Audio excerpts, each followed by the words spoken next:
कहानी की शुरुआत एक बड़े शहर से शुरू होती है।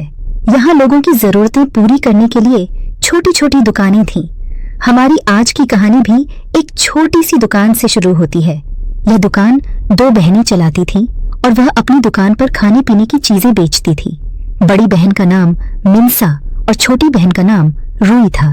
इनके पड़ोस में जीमू नाम का लड़का भी रहता था और वह रोज इनके पास ही नाश्ता करता था। आज भी मिंसा उसे नाश्ता दे रही थी कि इसी बीच उसका पति बारवो बाहर आता है। मिंसा उसकी शर्ट प्रेस करना भूल गई थी, इसलिए वह मिंसा पर काफी गुस्सा था। बारवो ज्यादातर गुस्से में ही रहता था और वह छोटी छोटी बातों पर भी मिंसा को डांटता रहता था। मिंसा को डांटने के बाद वह जीमू के पास आकर कहता है कि तुम हमारे पड़ोस में नए आए हो, इसलिए तुम मुझे अच्छी तरह से नहीं जानते। तुम्हारे घर से टीवी की आवाज आती रहती है और वह सुनकर मुझे गुस्सा आता है। इतना कहकर वह चला जाता है, जिसके बाद एक बंदा जीमू को समझाता है कि बार वह हथियार बेचता है, इसलिए उसे दूर रहना ही सही है। नाश्ता करने के बाद जीमू मिंसा को पैसे देने आता है। मिंसा रूई से बाथरूम का बहाना बनाती है और जीमू को अपने स्टोर में ले आती है और यहाँ आते ही दोनों एक दूसरे का पानी निकालने लग जाते हैं। मिंसा और जीमू का चक्कर चल रहा था और इनके चक्कर के बारे में किसी को नहीं पता था। रात को मिंसा अपने घर में काम कर रही थी। इसी बीच बारवो आकर एक बैग छुपाने लगता है। मिंसा उससे बैग के बारे में पूछती है, लेकिन वह उसे टू ऑल बुरा भला कहने लगता है। मिंसा अब उससे घर खर्च मांगती है और वह उसे कुछ पैसे देकर नहाने चला जाता है।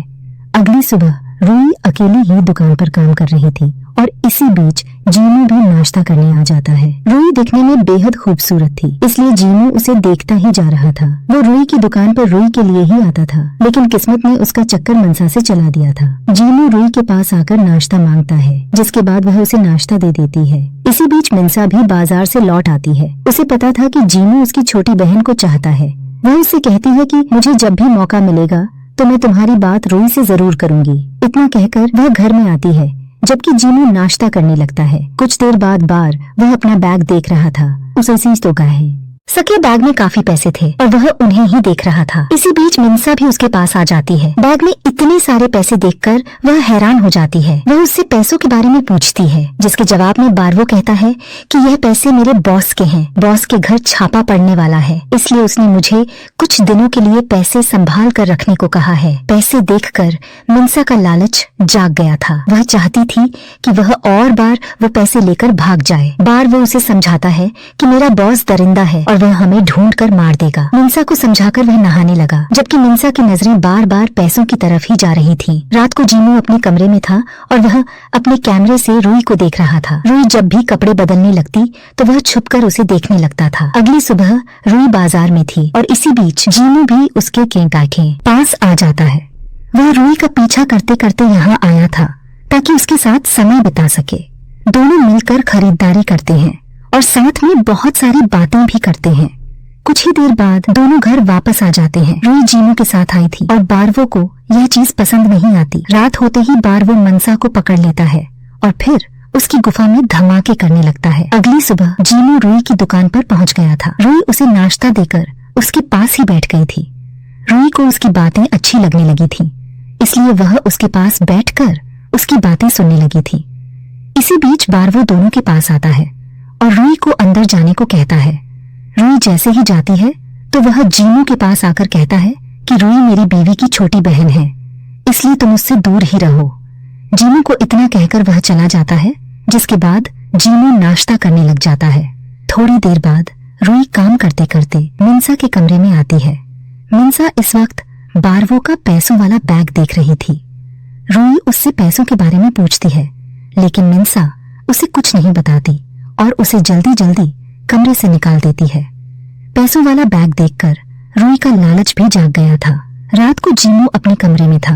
इसी बीच वह देखता है कि बारवो रूई के कमरे में आ गया है। बारवो को रूई के पास देखकर वो परेशान हो गया, इसलिए वह जल्दी जल्दी बाहर की तरफ दौड़ता है। बारवो रूई की गुफा में धमाके करने लगा था।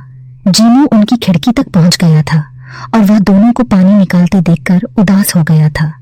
वो बेचारा तो रूई से प्यार करता था, लेकिन रूई का चक्कर अपनी ही जीजा से चल रहा था। अगली सुबह जीमू के बुलाने पर रूई उसके कमरे में आ गई थी। जीमू उसकी कुछ तस्वीरें लेना चाहता था। रूही उसकी बात मानकर कैमरे के सामने बैठ जाती है, जिसके बाद जीनू उसकी तस्वीरें लेने लगता है। तस्वीरें लेते लेते वह रूही से पूछता है कि तुम उदास क्यों नजर आ रही हो। रूही उसकी बात का जवाब नहीं देती, जिसके बाद जीनू उससे कहता है कि कल रात मैंने बारवों को तुम्हारे पास देख लिया था। जीनू की बात सुनते ही रूही उसे चुप कराती है और फिर जल्दी जल्दी उसका पानी निकालने लग जाती है। रात को दोनों बहनें बैठी बातें कर रही थीं। दोनों बातों में एक दूसरे को अपने सपने बताने लगती हैं। रूही का सपना था कि जब उसके पास काफी पैसा आ जाएगा तो वह विदेश चली जाएगी। मिंसा का सपना था कि जब उसके पास काफी पैसा आ जाएगा तो वह बड़े शहर जाकर खाने पीने की बड़ी सी दुकान खोलेगी। ऐसे ही एक दूसरे को अपने अपने सपने बताकर दोनों फिर से बातें करने लगती हैं। थोड़ी देर बाद दोनों बहनें घर के काम कर रही थीं। बार वह भी घर में था और वह दारू पी रहा था। दारू का नशा उस पर चढ़ गया था, इसलिए दोनों बहनों को देखकर उसका डंडा गर्म हो रहा था। दारू पीते पीते वह मिंसा के पास जाता है। वह जैसे ही उसकी कमर दबाता है तो मिंसा गलती से उसे मार देती है। बारवो का गुस्सा देखकर मिंसा को अपनी गलती का एहसास हो गया। बारवो जैसे ही उसे मारने लगता है तभी रूही आकर उसे रोकती है। बारवो का गुस्सा देखकर दोनों भागने ही लगती है कि तभी बारवो गन दिखाकर उन्हें रोक लेता है। वह दोनों से कहता है कि मैंने तुम दोनों के साथ कई बार मजे किए हैं। आज मैं चाहता हूँ कि हम तीनों मिलकर मजे करें। अगर तुम दोनों ने मेरी बात नहीं मानी तो मैं तुम दोनों को मार दूंगा। बारवो की बात है। धमकी सुनकर दोनों बहनें शुरू हो जाती हैं और बारवो दोनों की गुफाओं में धमाके करता है। वैसे आज मिंसा को पता चल गया था कि उसका पति उसकी बहन के साथ भी मुंह काला करता है। अगली सुबह रूही दुकान पर काम कर रही थी। इसी बीच मिंसा उसके पास आती है और उसे बारवो से दूर रहने को कहती है। रूही उसे समझाती है कि बारवो उसके साथ जबरदस्ती करता है। मिंसा उसकी बात मानने को तैयार नहीं थी, लेकिन रूही के बार बार समझाने पर वह उसकी बात मान जाती है। रात को रूही घर के बाहर बैठी थी, जबकि बारवो मिंसा से लड़ रहा था। रूही बाहर बैठी उनका ही शोर सुन रही थी। इसी बीच उसकी नजर जीनू पर पड़ती है। रूही देखती है कि जीनू छुपकर मनसा को देख रहा है। वह कुछ सोचकर उसके पास आती है और फिर उसके साथ पानी निकालने लग जाती है। अगली सुबह जब जीनू घर से निकलता है तो उसके सामने रूही आ जाती है। जीनू बाजार जा रहा था। रूही भी बाजार जाना चाहती थी, इसलिए वह जीनू के साथ ही चल पड़ती है। रूही को भी जीनू से प्यार हो गया था, इसलिए उसे उसका साथ अच्छा लगने लगा था। बाजार में खरीदारी के बाद दोनों एक कैफे में आ जाते हैं। जीनू को तस्वीरें खींचने का शौक था, इसलिए वह यहाँ भी रूही की तस्वीरें खींचने लगता है। तस्वीरें खींचने के बाद वह रूही से पूछता है कि बारवो तुम्हारे साथ मजे क्यों करता है। रूही बताती है कि वह साला डरा धमका कर मेरे साथ जबरदस्ती करता है और उसकी बात सुनकर जीनू हैरान हो जाता है। रात होते होते जीनू अपना कैमरा तैयार करने लगा। उसने रूही के साथ मिलकर कोई योजना बनाई थी ताकि उसे बारवो से बचाया जा सके। कुछ ही देर बाद बारवो घर आता है और उसे देखते ही जीनू सतर्क हो जाता है।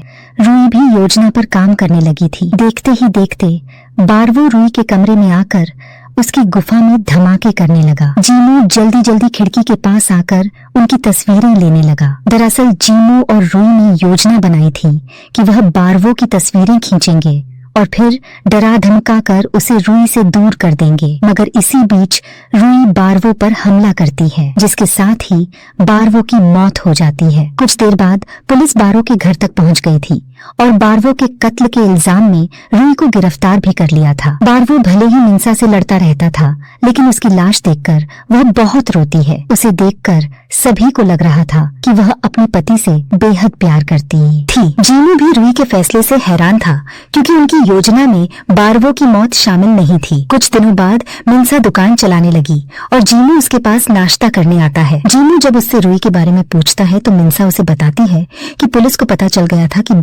वो रूही के साथ जबरदस्ती करता था, इसलिए रूही ने परेशान होकर उसे मारा था। पुलिस ने रूही को छोड़ दिया है और अब वह अपने गांव चली गई है। रूही के बारे में सुनकर जीनू खुश हो गया। नाश्ता करने के बाद वह अपने घर आता है और उस समय की तस्वीरें देखने लगता है जिस समय रूही ने बारवो को मारा था। तस्वीरें देखते देखते उसे पता चलता है कि जब रूही ने बारवो को मारा था तो बेड के नीचे मिंसा भी छुपी हुई थी और उसी ने रूही को हथियार दिया था। जीनू समझ गया था कि दोनों बहनों ने सभी को बेवकूफ बनाया है और दोनों ने योजना बनाकर बारवो को मारा है। अगली सुबह जब जीनू घर से निकलता है तो उसे पता चलता है कि मिंसा घर छोड़कर चली गई है। बॉस के बंदे मिंसा को ढूंढ रहे थे ताकि उससे पैसों वाला बैग ले सके। वो जीनू से भी मिंसा के बारे में पूछते हैं, लेकिन उसे भी मिंसा के बारे में कुछ नहीं पता था। दरअसल दोनों बहनों की नजर जब पैसों वाले बैग पर पड़ी थी, तभी उनका लालच जाग गया था। दोनों ने योजना बनाकर बारवों को मारा था ताकि पैसों वाले बैग पर कब्जा कर सकें और फिर अपने सपने पूरे कर सकें। कहानी के आखिर में दोनों बहनें शहर छोड़कर किसी नए शहर की तरफ चली जाती हैं। यहाँ जाकर वह नई जिंदगी की शुरुआत करने वाली थी। इसी के साथ इस कहानी का यही अंत हो जाता है। हमारी वीडियो देखने के लिए बहुत बहुत धन्यवाद।